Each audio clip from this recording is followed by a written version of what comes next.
So I've spoken plenty about Death Battle deaths and their brutality, but what I haven't talked about was characters I'd like to see make an appearance in Death Battle. So I've comprised a list of just some of the characters that I would like to see. And just like my brutal to most brutal Death Battle list, there is going to be some guidelines. First off, these are characters who have never been in Death Battle, so I won't be talking about any repeat characters.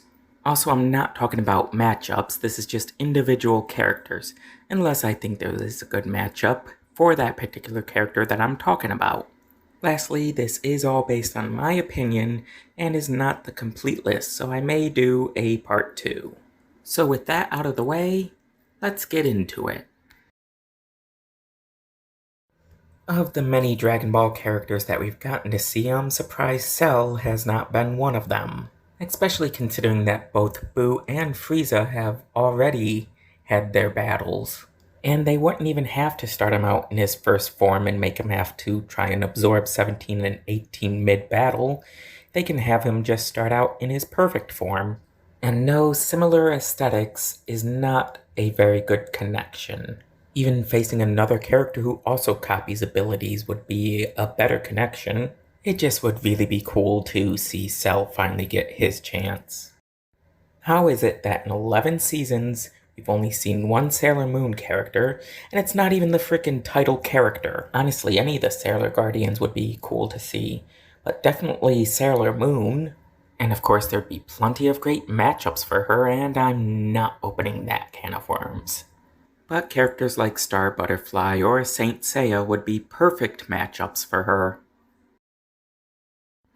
Now, I do understand that Link, Zelda, and Ganondorf are the three main characters who have the most lore, but that doesn't mean there aren't other characters that have enough to go off of to be a perfect fight.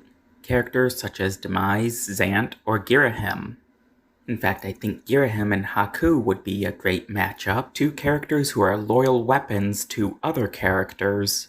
I've even thought about Makila Riju versus Rayla from Dragon Prince. I'd also like to see each Link get a battle separately.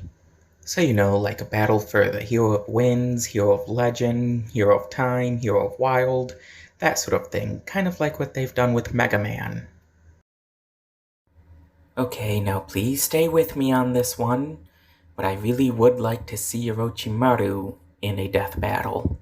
I honestly don't know of any good matchups as of right now, but it'd be a pretty crazy fight to see, and especially considering all of the death fake-outs they could most likely use with this one. I also do think the backing track will have to include Orochimaru's theme in some way.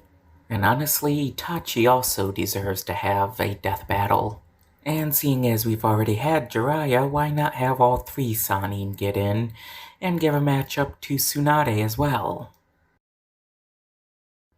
I know fans have a lot of mixed feelings about this anime, but considering the fact this is one of the titles that has yet to have had any characters appear in Death Battle, I really do think it's about time we see some. Of course, any one of the 7 deadly sins themselves would make for a good fight. Like maybe Gowther versus Sai, two characters who try to understand emotions. Even Diane would make for a good matchup against either Mount Lady or Giganta from DC Comics. Either way, I do believe that the 7 deadly sins need to start making their appearance. So what do you think? Is there anyone else you'd like to see in Death Battle? Let me know in the comments below, and also be sure to like and subscribe and hit the bell to continue being notified. And until next time, keep gaming.